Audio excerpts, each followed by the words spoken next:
estamos en la cápsula, en la sesión 9, en la cápsula tercera.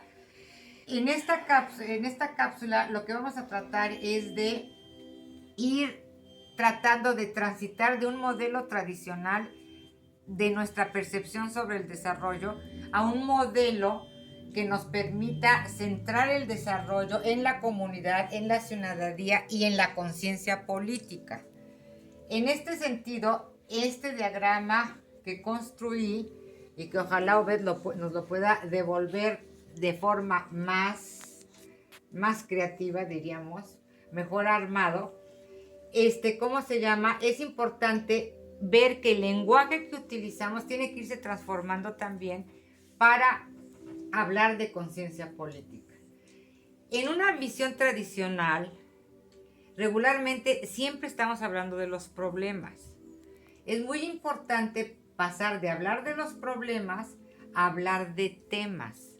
O sea, porque no es un solo problema el que se trata de solucionar, sobre todo en lo social, en el trabajo por la justicia social y desarrollo humanista, sino se habla de temas que hay que atender. Entonces, hablemos menos de problemas y empecemos a hablar de temas o asuntos prioritarios.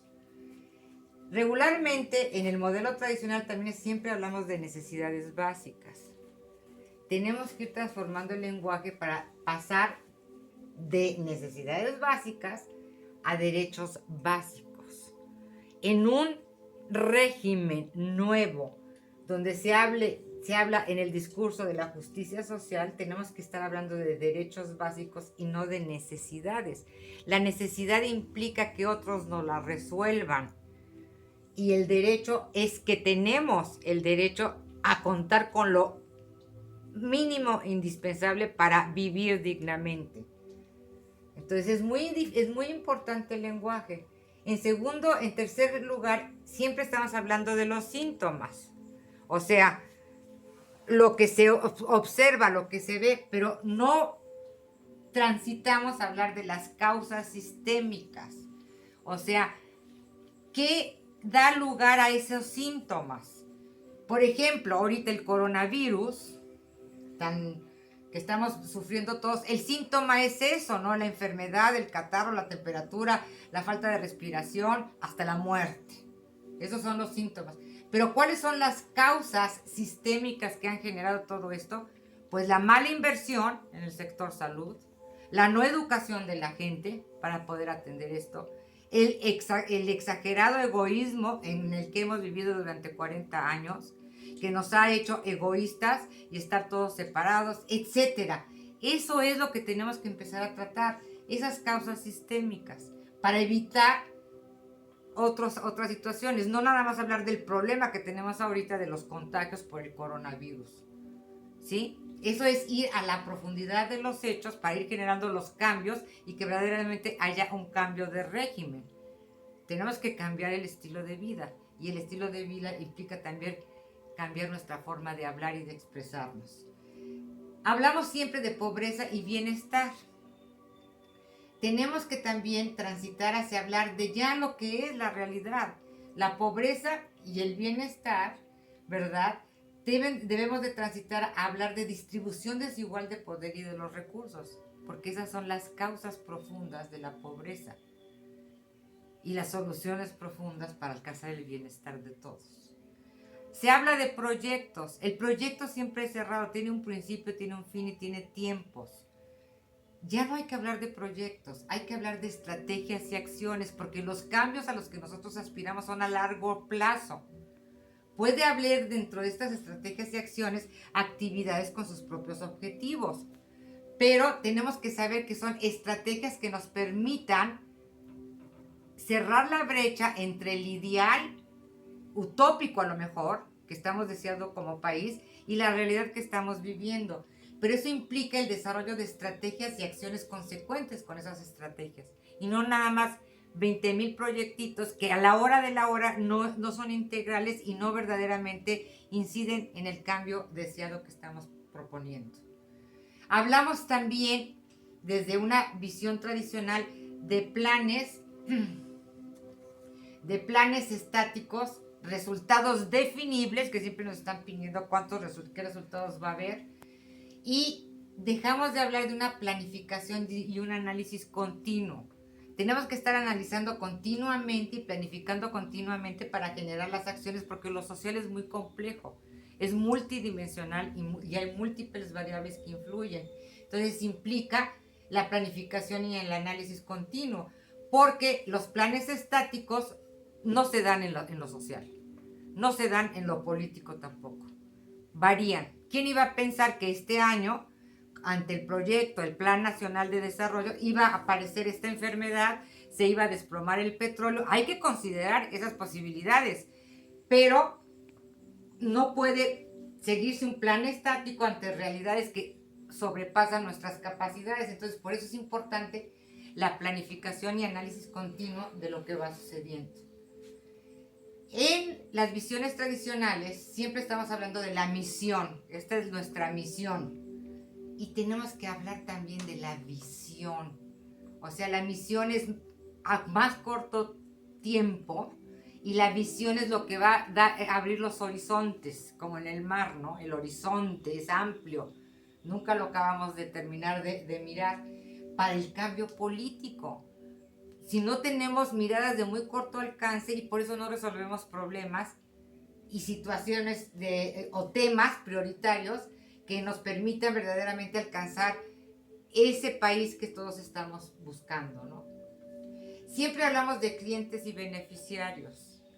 No somos ya clientes ni beneficiarios porque ya no somos cosas. Pensamos por nosotros mismos. Tenemos que hablar de ciudadanos, de ciudadanas, de bases de apoyo y de aliados. Aliados en estos procesos de cambio. No, todos pensamos, todos actuamos, todos nos sumamos. No nada más unos cuantos que van decidiendo todo por nosotros. Capacitación e información. Sí, es importante la capacitación y la información, pero tenemos que ir más allá de la capacitación, que es dar, meter información dada, generada por otros, para que otros la utilicen. No, tenemos que hablar de toma de conciencia y organización. Si no, no hay aprendizaje para la libertad y en la libertad. Aquí seguiríamos sometiéndonos, seguiríamos siendo sumisos y siendo dominados. Necesitamos la toma de conciencia y organización para lograr el cambio en el cambio. Hablamos también siempre de consultorías y de asociaciones en lo tradicional, cuando tenemos que estar hablando de tomas de decisiones conjuntas. Nunca nos ponemos a tomar decisiones. Se va a hacer una consultoría para determinar cómo se va a llevar a cabo el liderazgo del partido. Y nos vamos a asociar con los otros partidos para lograr mayores votos. Eso no es suficiente. Necesitamos empezar a tomar decisiones de forma conjunta, involucrarnos todos para poder sentirnos parte de todos estos procesos y no nada más objetos de las decisiones de otros, ¿no? El liderazgo local nunca es considerado. O sea, ¿cuántos líderes locales hay en potencia que nunca son considerados porque no existe ese perfil del que estábamos hablando antes, elaborado comunitariamente? Siempre se imponen, ¿no? Se asocian, se consultan entre ellos y se imponen. Entonces, toma de decisiones conjuntas, liderazgo local, roles complementarios y alianzas. En lugar de asociaciones, alianzas. Siempre nos piden resultados. Tenemos que ir cambiando, transitando de esa idea a hablar de cambio social. Lo que estamos buscando nosotros en lo político es un cambio social y político para beneficio de las gentes con mayores carencias, los marginados y las marginadas en este sentido, ¿no? Y siempre estamos hablando de satisfacer necesidades. Vamos a satisfacer necesidades desde las perspectivas de otros que no tienen esas necesidades. Eso no es lo que nosotros buscamos desde una conciencia política. Lo que queremos es que se hable de transformación de las relaciones de poder. Y cuando hablamos de transformación de las relaciones de poder, estamos hablando de que todos logremos consensos incluyentes, incluyendo los que están opositores, ¿verdad? A través del convencimiento, a través de armonizar. Ya no podemos estar hablando de derecha y de izquierda como enemigos. Tenemos que generar una síntesis, algo que sirva para todos. No podemos seguir encajonando nuestro pensamiento en paradigmas que no nos dejan desarrollarnos ni transitar hacia un mejor mundo para todos. Tenemos que generar nuevas cosas. Tenemos que transformar esas relaciones de poder. Entonces, este esquema es muy importante. Es muy importante y es lo que y las herramientas que vamos a estar viendo nos van a permitir ir entendiendo todo esto, todos estos conceptos, para que podamos ir verdaderamente educándonos en el proceso transformador. Concluimos aquí esta cápsula 3.